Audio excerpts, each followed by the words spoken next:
Hey everybody, Erica here.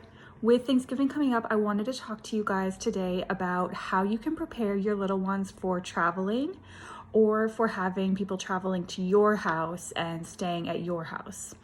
There's lots that you can do to kind of ease that transition for your kids and hopefully get them some better sleep. So the first thing that you want to do is prepare, and that's why I'm filming this video a little bit early.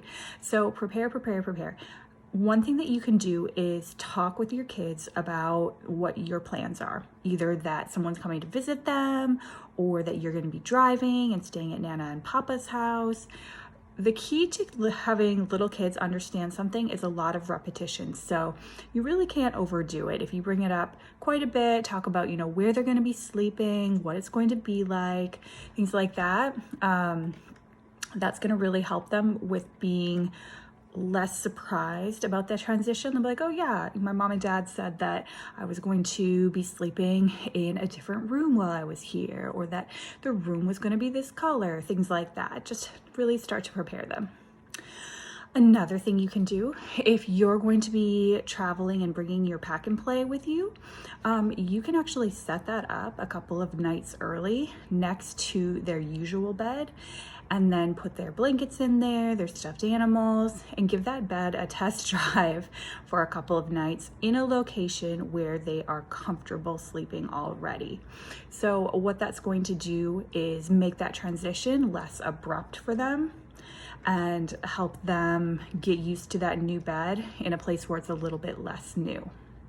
And then along those lines, even if you're not bringing a pack and play, maybe you're renting one at a hotel or you're sleeping, in a bed at the grandparents', still bring your child's loveys, bring their blankets, bring their sound machine that makes the exact same sound that they're used to. Really anything that's practical to bring with you that is going to help recreate that same feel of their bedroom and smell of their bedroom is going to be helpful. If you are going to be staying at, maybe a crib that the grandparents have set up, which is something that my toddler does when we go to his grandparents, I like to bring my own sheet because he's used to that, and that kind of makes his crib there feel more like his crib here. And comfort and routine are going to be the key to getting a good night's sleep. All right, so then next, while you're traveling, remember that a child who isn't overtired is going to sleep better. So that means that if you can, try to do the traveling outside of their normal sleep times. I know that's not always realistic, but if you can, it's great. And then also you could travel at night, and that can be great because your child can sleep in the car, but also keep in mind that the sleep that they're getting while sitting up in a car seat and moving isn't going to be as restorative as sleeping flat in their bed. So just keep that in mind as far as, making sure that they get their nap the next day and try to give them a long nap, and, maybe even put them to bed a little early the next day. Just understand that if they are getting their sleep while traveling, they might be a little tired the next day. And don't be surprised if you're like, but you slept the entire drive. I don't understand why you're tired. That's why. All right, then once you get to your destination, try to keep your child's routine as consistent as possible, as much as is reasonable. So keeping generally the same schedule as at home is going to prepare their body for sleep when it's time to sleep. They're going to know it's coming. They're going to know this is when I usually go to sleep. All the cues will be there. Okay, I ate dinner and I took a bath, and now we're going to do bedtime routine. Of course, please don't let this ruin your trip. Kids are more flexible than we give them credit for, and while we want to maintain consistency and making sure that we're getting them enough sleep, you also want to enjoy your time with the family that you traveled to visit or that came to visit you. One thing that I definitely suggest is keeping bedtime routine as similar to at home as possible. What I mean by this is really that you keep the same activities and the same order. By all means, if a relative wants to take over bedtime routine for you, let them do it. Just fill them in on the structure of it, and then you go relax with a glass of wine because they love doing it, and you could probably use a break. Next, make the room that your child is staying in as dark as possible to avoid early morning wake-ups. So everybody's sleeping more restlessly in the morning, which means that your child's going to be more likely to notice differences or just being woke up by the light early.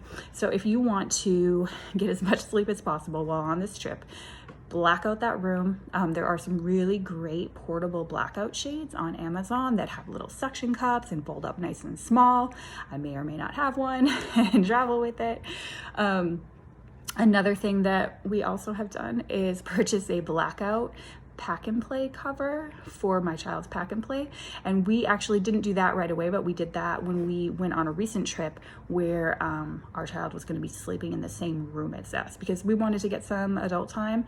And we also knew that if he could see us out and about, he definitely wasn't going to sleep. And that worked beautifully and wasn't too expensive. Again, really great resources these days on Amazon. Another option that we have done is putting our child in the bathroom of a hotel or of, a room, a bathroom adjacent to a room of somewhere we're staying, if that's possible. The bathroom is big enough. That kind of eliminates the problem of light typically. There's usually not much light, or it's easy to black out. And it also allows you to, like I said, have some adult time at night, not feel like you have to tiptoe around and go to bed when your child goes to bed. It's kind of a win-win. It's usually quiet. Maybe you can turn on a fan, things like that. But sleeping in a separate space or creating a separate space can be really helpful. And then last but not least, try not to worry if your child's sleep goes off the rails while you're on this trip. It might. You might have to resort to doing things that you don't typically do at home, or you might have a child who's waking up every morning and coming to sleep with you, and you're doing it because you want to sleep in on this trip too. Do what you need to do to get as much sleep as possible on this trip, and just when you get home, return to being consistent as possible. That might mean that you need to take a few easy days when you first get home to just really get back into your routine, but don't worry. To a large extent, these new habits that are being formed in a new environment. And if you had a child who slept well at home, there's a really good chance that they are going to sleep well at home again, even if it just takes a day or two. So, traveling with kids is a stressful prospect to lots of families. I definitely, have worked with families who don't want to take a trip because it sounds more stressful than fun for them. And I always say that this is a really great reason to have your child sleeping well in the first place. Because if you have a kid who's sleeping well at home, they're going to be more likely to sleep well when you travel as well, especially with these small tweaks that I just talked about. So if your child is currently struggling with sleep and you want to start preparing ahead of the holidays, maybe get ready before Christmas, I suggest starting with taking the short quiz that I will link in the notes to this video. You can find out the reason why your child is struggling with sleep and then what you can do about it. All right, that's all I have for today. Hope this was helpful. If it was, or if you have any questions or comments, please leave a comment and I will talk to you guys soon.